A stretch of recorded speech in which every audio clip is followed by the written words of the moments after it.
Hi statisticians, today's lesson is on boxplots, outliers, and resistance. Let's get started. Imagine that a boss is recruiting you to work at their company and they tell you that the typical salary at their company is more than $65,000 per year. Now, that sounds pretty good, but the devil is in the details, and sometimes recruitment statements like these might not reflect the full reality. So, that brings us to today's question. When you hear a statement like this, how can you use the tools of statistics to figure out how much money you might really make? With that question in mind, let's move into our notes. We're going to discuss 4 topics today, starting with the 5-number summary and changing units. Let's start with a very simple data set that has 2 values, 1 and 3. If we find the average of this data set by adding together 3 and 1 and dividing by 2, we get a mean of 2. When we find the range by subtracting 1 from 3, we get a value of 2. This means that the maximum value in our data set, 3, is 2 units above the minimum value of 1.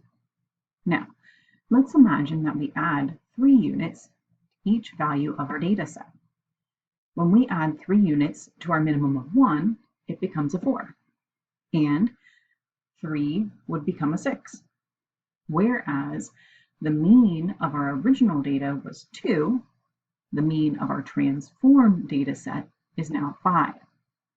So, just like the data values, the mean also increases by 3 units.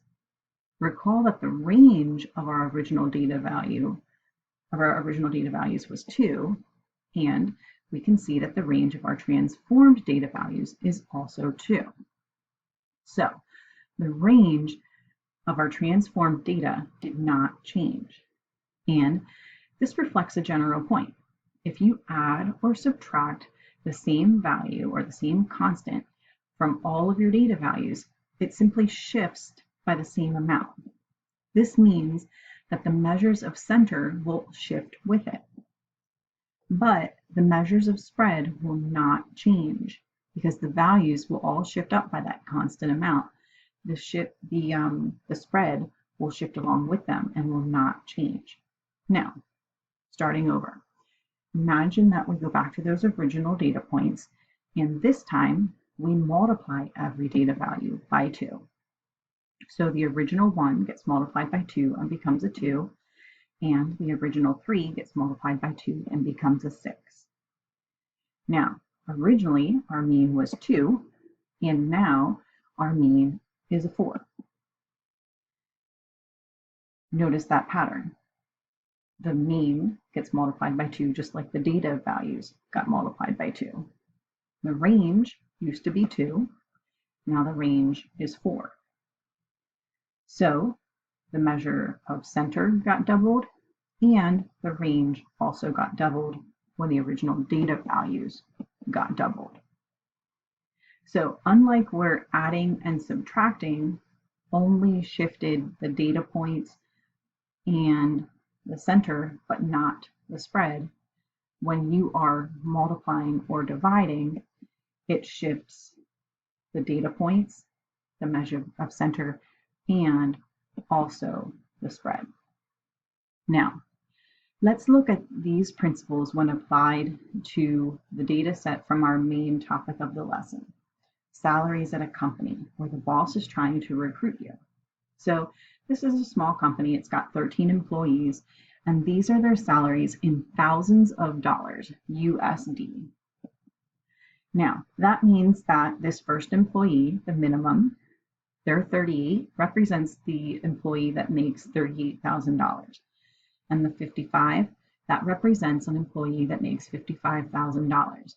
And the 164, that's the boss. He makes $164,000. These also happen to be the minimum, the maximum, and the median, or Q2. Now I've also labeled here, these are not actual employees just because of how the numbers work out, but we've labeled Q1 and Q3. These values happen to be what's called the 5-number summary.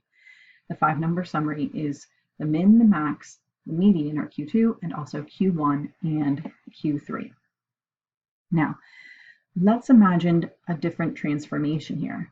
What if everyone in this company, these 13 people, all got a $5,000 raise? Remember that these numbers are in thousands, so what we'll do is we will add 5 to each of these numbers. So here is our new salary distribution. We've added 5 to each of these values. And we can find our new 5-number summary. So on the left, we've got our original 5-number summary, and on the right, we've got our new 5-number summary. And you can see that each of these values simply got shifted up 5 units. And we've got a few more summary statistics as well here. And we can see that the mean also increased by 5, but these measures of spread, the standard deviation, the range, the IQR, and the variance, they all stayed the same. So when you add a constant, measures of location, those increase by the same constant, or if you subtracted, they would have decreased by the same constant. But the measures of spread will not change. Now let's start over and look at a different scenario. So we're going back to the original salaries. But maybe this time, let's say that the job seeker was a Canadian and they wanted to change the unit of measure into something that made more sense to them. So rather than looking at the salary in USD, they wanted to convert it to Canadian dollars.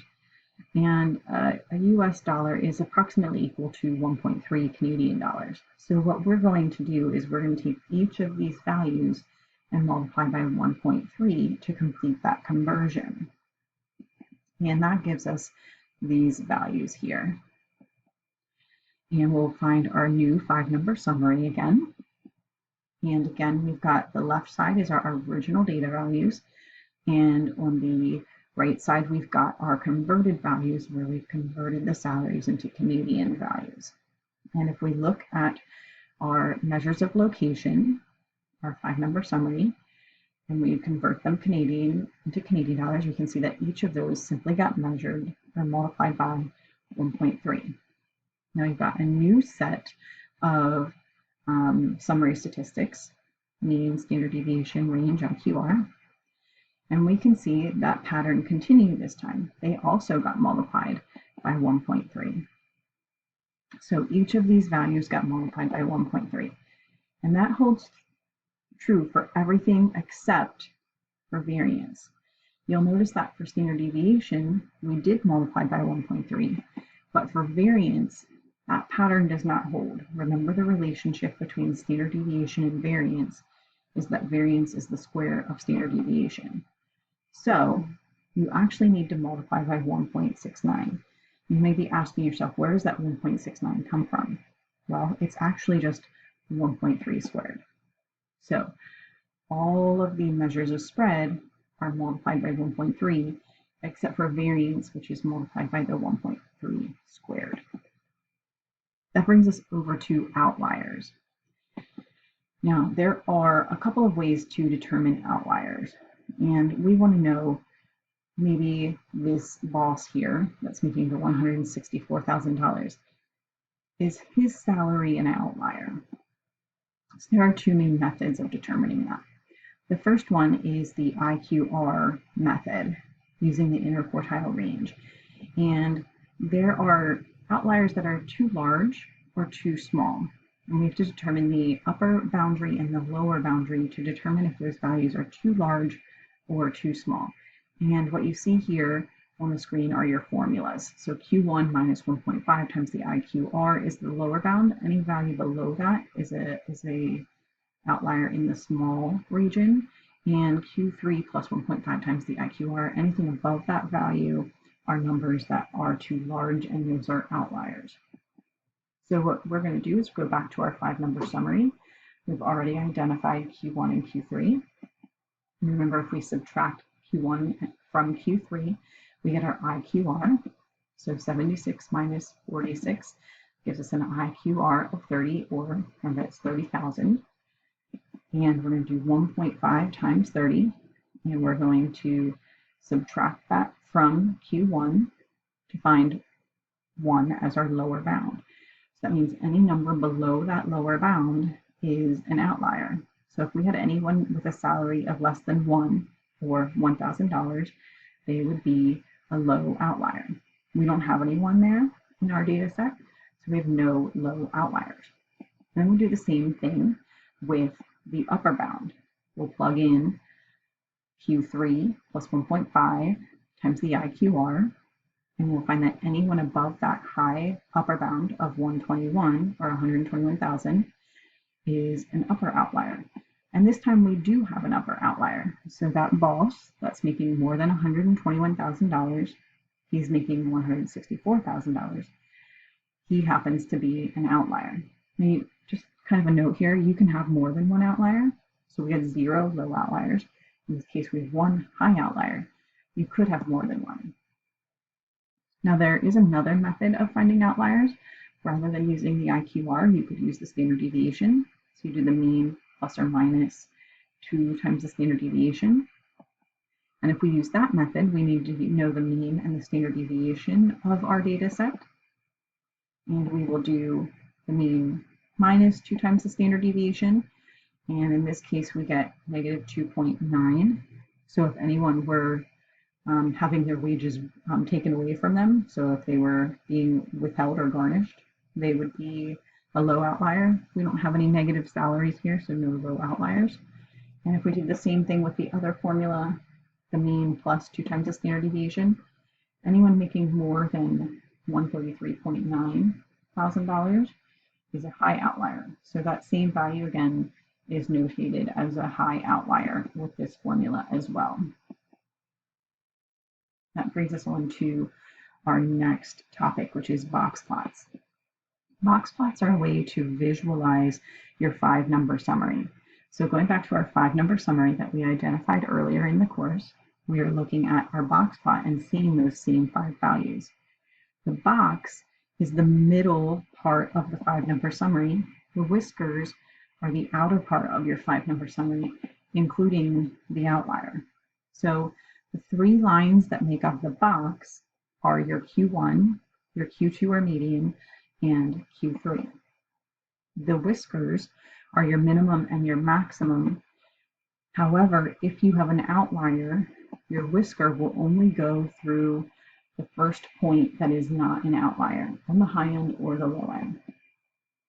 Again, if you would have more than one outlier, you could have more than one point or dot at the end of the whisker. One nice aspect of a box plot is that it provides a way for you to see quarters or 25% pieces of your data. So in between the whisker and the first part of the box, that is 25% of your data. And in between Q1 and the median, that is another 25% of your data. Similarly, between the median and Q3, that's 25%, and between Q3 and the max, that's 25%. And of course, you could group groups of 25 together to get nice increments of 50 or 75% of your data as well. Now, another thing you could do is you could look at more than one visual next to each other. So here we have put a dot plot next to our box plot to see how they compare. And this makes it easier to see how you could see the shape of a distribution. Now, a box plot will not show you how many modes or how many peaks, but you can see skew. So when you have an outlier, or if you have a long whisker, you can be able to tell that the data is skewed. So you can see here that our data is skewed to the right because of that outlier. And that brings us to our last topic of resistance. So we want to figure out what is happening here. Why do we get a skew like this when we add in the boss's salary? So we're going to look at a hypothetical here. What would happen if the boss made a different salary? So we're going to go back to his original claim when he was trying to recruit you with that average salary statement, where he was saying the typical employee makes $65.5 thousand. So just to remind you, here's our original distribution of salaries. And he's claiming that the average worker makes $65,500, and that's marked in our distribution here. Now, I would not agree with that statement. Only three of the employees make that much money. So 77% do not make that much. So that's an example of BS, and we all know what that means. Bad statistics, of course. And in this case, probably median would be a better measure of a typical salary than mean. So why does this happen?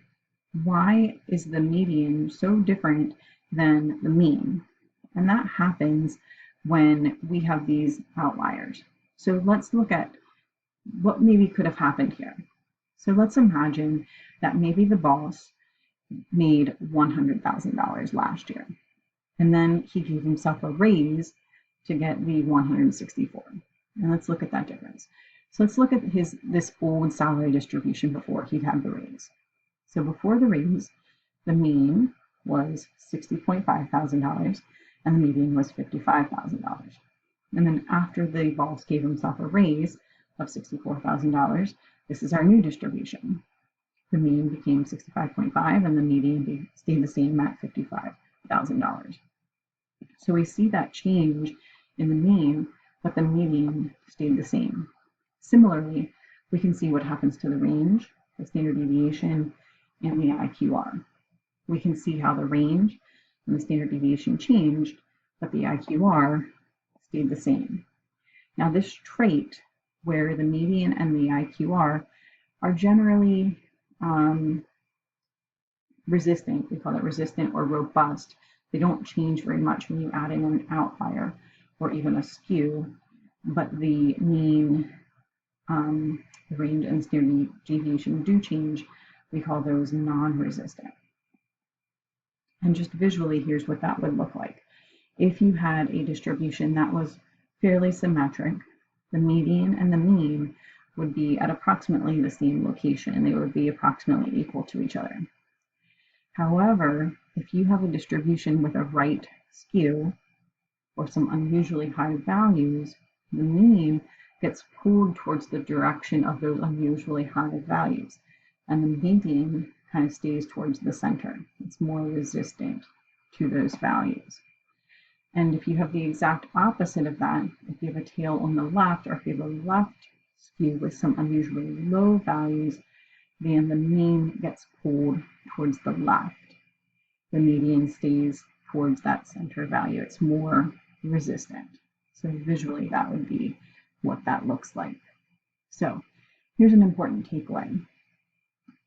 If you are ever in this situation where someone is giving you a mean salary at a company, it's important to remember that at many companies, salary scales are often skewed to the right because there are managers and executives that have larger salaries than most of the rest of the workers.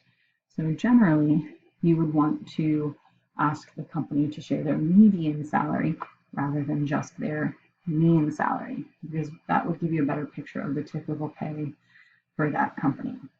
So that brings us to our discussion for the day. We saw how median and IQR didn't change with the boss's salary becoming a high outlier. But on the other hand, the mean and the range and the standard deviation changed quite a bit. So our question is, why? Why are the median and the IQR resistant to outliers? And why did the mean and the median, or why did the mean and the range and the standard deviation, why did they change a lot more mathematically? What's the reason behind these traits? Now here's your hint. I'm going to have you manually calculate those measures with the boss's salary before and after the raise, and go through that process mathematically calculating those. So try those out, jot down your initial thoughts, and then be ready to discuss those further in class. That's it for today, statisticians. We'll see you next time.